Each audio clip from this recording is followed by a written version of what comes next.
convey my utmost respect in my native tongue. Tiro Mafairo on a pun nga kutawani ganay. Tiro Mafairo labalap on some model for you at Kowe. The National Federation. Tiro Mafairo labalap on Aramaset Feriwat. Ika Aramaset Feriwat, the National Federation.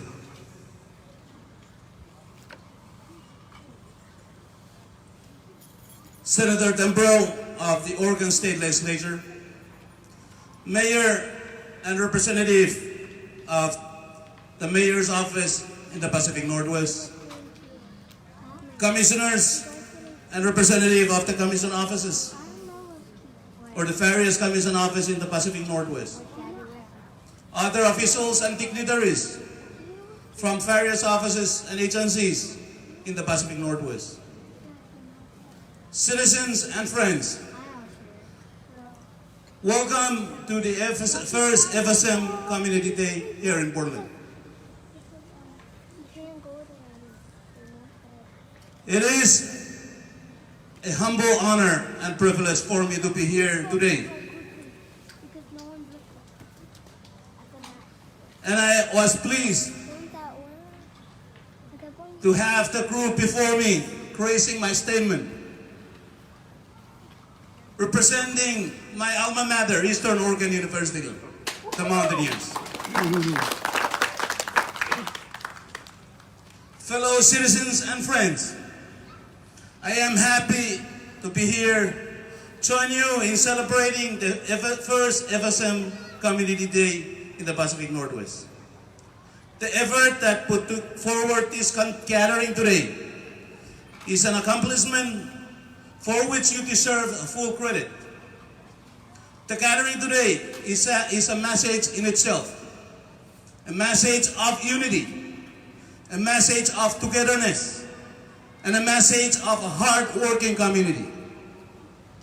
It is a message about your desire to organize yourself to be in a better position to promote your common interest here in Oregon and the Pacific Northwest, as well as to showcase best qualities of us as Micronesians. I will come back to the theme of this gathering, but allow me to divert slightly.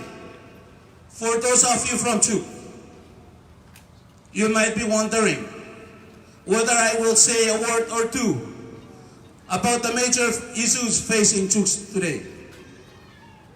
I refer here to the stubborn belief that Chuk can resolve its many economic problems simply by seceding the Federation. I apologize if the expression of my views on the subject may hurt the feeling of so many of you. But this is not the time to lullaby us in a sweet word just to make ourselves feel good. The situation is serious. The magnitude of the potential consequences of secession require us to speak frankly and forthrightly. True, I am running for political office, but let's put aside campaign politics and much as I can for the time being. As a former Foreign Service officer of the FSM Consulate, at one time assigned to handling consular matters at our FSM Consulate in Guam, the idea of disturbing the unity of the FSM has always been harsh to my ears. It was never acceptable to me. Therefore, it is only natural that after leaving the consulate office and participating in leadership and town hall meetings as part of my new responsibility, I spoke out strongly in opposition to secession. I believe I am the first congressman that came out right in the open and spoke against the secession and invite my colleagues to join me in this worthy cause. You may also ask, As some of you have in fact already asked, why do I have now a sudden change of heart? After joining two of my colleagues in the FSM Congress in 2016 in asking for an early termination of the compact, you have the right to express your views, and I sincerely welcome the exercise of your right so that I may also learn from you. Just allow me to ask how many of you also realize the expectation that was placed upon me as a Foreign Service officer to define and to uphold the Constitution and the laws of the Federated States of Micronesia. So help me God. To me, that was a rare privilege. The resolution that I co-sponsor in a matter of record, let it be reiterated and clarified that it was just that, a resolution. A parliamentarian tactics at the disposal of legislators to routinely express their views, in part to effectuate certain changes in policies. The Congress does not conduct foreign relations, the executive branch does. But the legislative branch has a greater latitude to do things in the help to assist the executive branch to do its official or formal task. What we in Congress say in the arena of foreign relations is not the final gospel truth, but our statement in the form of parliamentarian resolutions that have no teeth could be useful in eliciting reactions from foreign governments, which our executive branch will then look at it if they could be useful as basis for formulating how we deal with them. This is done routinely. And are you expecting me just to sit idle, looking pretty? Sometimes every good boys like me have to say at least expected and pleasant things, like I did in the resolution. At the time the resolution was introduced, there was not an entity in our FSM government or in our national government to prepare us for 2023. Somebody has to do the dirty job of eliciting reactions from the United States before the FSM put together or organized to deal with 2023.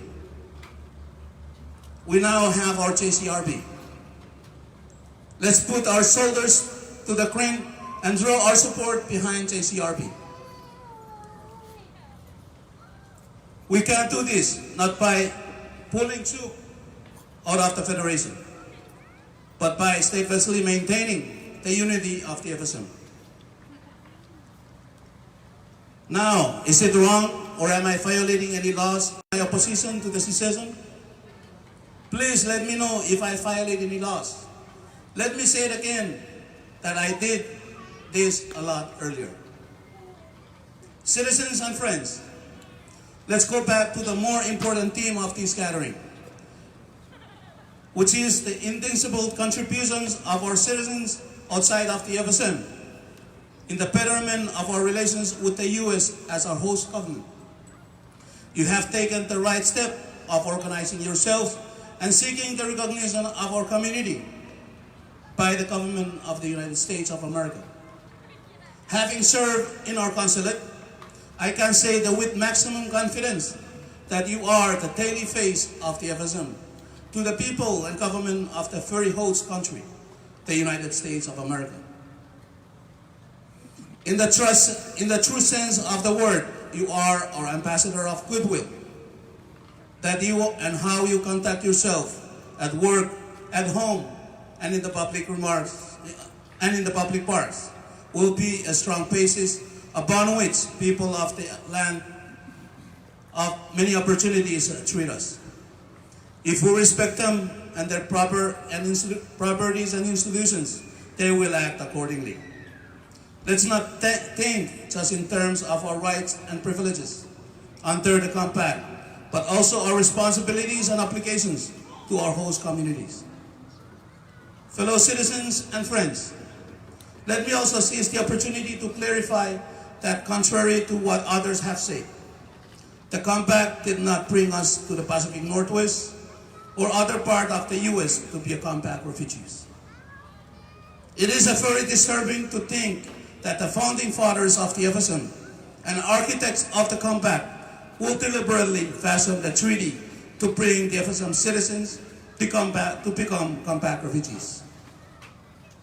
This is clearly an unfortunate misunderstanding of the history of the compact and the reaching of agreements on the unique immigration provisions of the compact. While it is true that FSM citizens are scattered all over the United States, this does not make them compact refugees. Nor does it make them lose their FSM citizenship or other rights in the FSM. Some have called our migrant communities as diaspora. Not all diasporic groups left their original homes voluntarily, nor entered their new conclaves with open arms. There have been histories of persecutions and lynching and downright prejudice of diasporic communities and nomads. This is not our collective experience as compact migrant. Fellow citizens and fair friends, considering the open door immigration policy of the compact, I hope we will not find reasons to classify ourselves as compact refugees or diasporic nomads. We play into the wrong hands when we move in that direction. We do want to impress others by calling ourselves diaspora or compact refugees. Let us not try to sound too sophisticated and smart, yet missing the points. Compact migrants is accurate or straight to the point and history-based and humble. Diaspora is potentially misleading. Compact refugees is downright wrong. Let's recall that the immigration provisions were perhaps the easiest part of the compact, upon which agreement was reached. For several reasons, the U.S. negotiators wanted to welcome us with open arms under the compact, not as refugees or as a pretext for us to lose our FSM citizenship and migrants and traditions. It is my hope that your new community will continue to promote a good name of our people here in the Pacific Northwest. This can be done in part by holding on to the original objectives of the compact. That is, was not meant to turn us into compact refugees and nomadic diasporic communities. Thank you very much for allowing me to join you on this special occasion of the first FSM Day. Thank you very much.